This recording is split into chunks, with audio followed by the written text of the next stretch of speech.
Salam, saudara, kita akan membaca firman Tuhan dari Yohanes 15. Yohanes 15 ayatnya yang ke-20. Ingatlah apa yang telah kukatakan kepadamu. Seorang hamba tidaklah lebih tinggi daripada tuannya.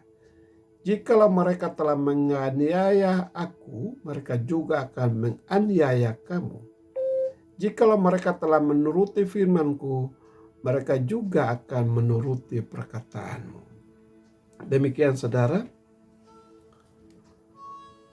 firman Tuhan yang telah kita baca.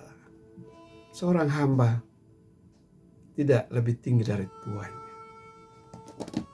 Tapi Anda lihat hari-hari ini, ada begitu banyak orang-orang yang bekerja di ladang Tuhan.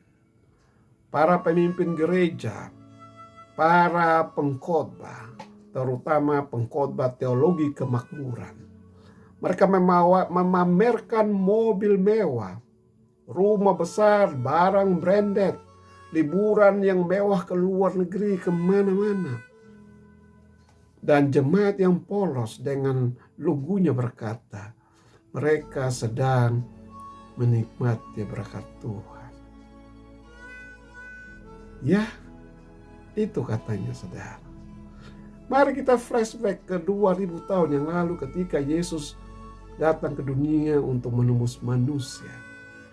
Yesus sang pemilik kehidupan yang bertahta dalam kemuliaannya turun ke dunia dalam kesederhanaan. Tidak punya tempat tinggal, makan dari orang lain, melayani tanpa pamrih. Dan Anda hari ini melihat para hamba-hambanya itu hidup dalam kemewahan. Mungkin Anda tergelitik untuk bertanya, siapakah yang mereka layani? Yesus yang mana? Saudara, barang siapa ingin menjadi besar di antara kamu, hendaklah ia menjadi pelayanmu. Ya, hidup mewah para pemimpin rohani itu akan menjadi batu sandungan karena menjauhkan mereka dari spirit pelayanan. Membuat jemaat itu bukan lagi menyembah Tuhan, tetapi menyembah manusia-manusia yang hidup dalam kemewahan. Anda coba berani mengkritik kepada pendeta-pendeta itu, maka Anda akan diserbu. Saudara, kebinasaan itu mudah datang kepada orang yang hidup dalam kemewahan. Tuhan membenci orang-orang yang hidup hedonis, hidup dalam kemewahan dunia tanpa peduli dengan sesamanya. Jangan sampai Anda ditolak pada saat kedatangannya. Enyahlah kamu, aku tidak mengenal engkau. Karena apa? Karena kamu sibuk untuk memuaskan keinginanmu tanpa peduli dengan orang lain. Tanpa peduli dengan orang-orang yang kelaparan.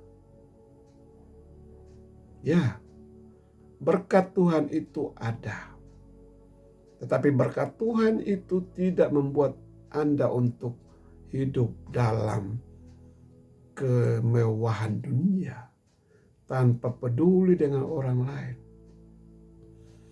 Jika engkau diberkati, maka jadilah saluran berkat bagi orang lain. Karena itulah yang diinginkan oleh Kristus. Teologi kemakmuran itu bukan teologi Kristus. Karena Kristus datang ke dunia untuk menebus dosa manusia. Bukan untuk membuat manusia mencintai dunia dan isinya. Bagaimana mungkin Anda mengatakan bahwa Tuhan memberkati Anda dan Anda menikmatinya? Tidak. Pada saat seorang muda yang kaya datang kepada Tuhan, apa yang dikatakan oleh Tuhan? Yesus berkata bahwa semua hal baik sudah kamu lakukan, tapi satu yang belum. pulanglah, jualah hartamu, dan bagikanlah kepada orang miskin. Dan itu membuat dia untuk berat hati, saudara. Saya mau katakan kepada Anda bahwa semakin Anda kaya, maka Anda akan tergantung kepada kekayaan Anda. Anda akan mengabaikan firman Tuhan. Percayalah, kekayaan yang sudah Anda raih dengan susah payah membuat Anda untuk lebih terikat kepada kekayaan Anda, bukan kepada Tuhan. Anda lebih takut kehilangan kekayaan daripada kehilangan keintiman dengan Tuhan. Bertobatlah, saudara. Amin. Demikian, saudara, renungan singkat. Tuhan Yesus memberkati.